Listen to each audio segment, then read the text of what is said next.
Hei, mun nimi on Marjukka Otsomaa ja mä näyttelen Mieta-elokuvassa Satua. Ja Mietahan tulee ensi iltaan marraskuussa, joten menkää ihmeessä sitä katsomaan. Niin, Tää herättää ajatuksia, että mä asun vielä kotona.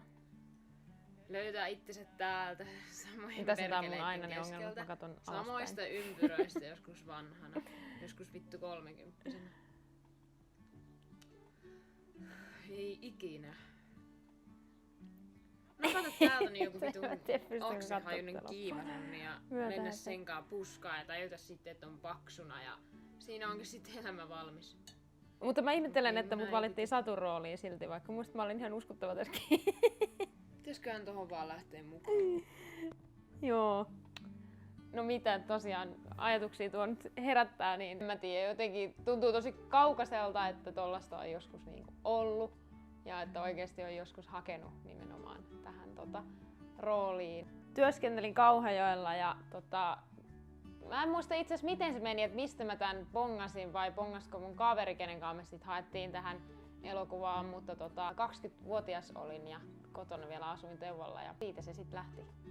No en oikeastaan mitään muuta kuin, että mä en siis tiennyt yhtään mitä mä teen. Mä vaan kuvasin siis videon itsestäni ja luin ne lainit mitä piti tai puhuin ne lainit ja sitten se oli siinä.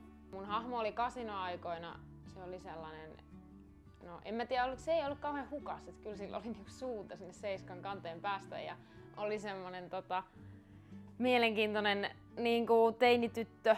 Mua ehkä yllätti se, että sit kun mä niinku sain kuulla, että Mietaata ruvetaan kuvaamaan, että tässähän on sitten käynyt semmoinen aikamatka, että tää ei olekaan enää semmoinen teini ja mun piti ehkä vähän myös itse miettiä, että hetkinen, että tää on tulossa äidiksi ja täällä on niinku paljon sellaisia aikuisen ihmisen juttuja, että miten mä saan tän niinku saman ihmisen tavallaan tähän rooliin. Niin, no joo, Teuvalle muuttohan on tietenkin mulle lähellä sydäntä, että kun sieltä olen kotoisin, niin se lähti hyvin sit sinne.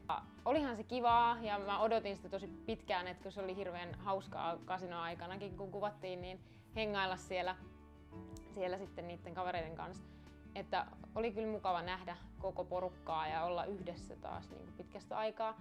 Hahmoon koin, että pystyin sukeltaa aika nopeasti mukaan, että oli kiva päästä vähän enemmän ehkä niinku revittelemään koko elokuvassa, että musta tuntui, että niinku pääsi oikeesti niinku tekee enemmän verrattuna vaikka kasinoon, että mä odotin sitäkin kyllä tosi paljon. Kiva hetki, että sai tuttuun rooliin palata.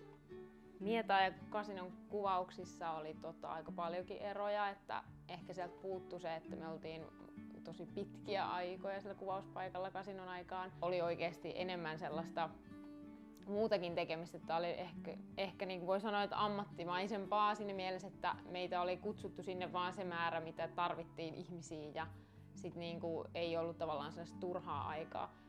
Mutta se, että oliko se niin kuin hyvä asia sitten toisaalta, että mä kyllä tykkäsin hirveästi siitä kasinossa, että nimenomaan sitä oli sitä turhaa aikaa, että kyllähän sillä keksi kaikkea tekemistä. Mutta joo. Käykää ehdottomasti katsoa elokuvaa, että siellä kyllä pääsee tosi moni sellainen ei-ammattilainen niin kuin näyttämään mun mielestä hyvin taitojaan ja toivon, että tästä poikisi jotain muutakin, että uskon, että tässä on sellaisia ihmisiä, joita nähdään varmasti vielä niin kuin muissakin jutuissa ja toivon, että niin käy.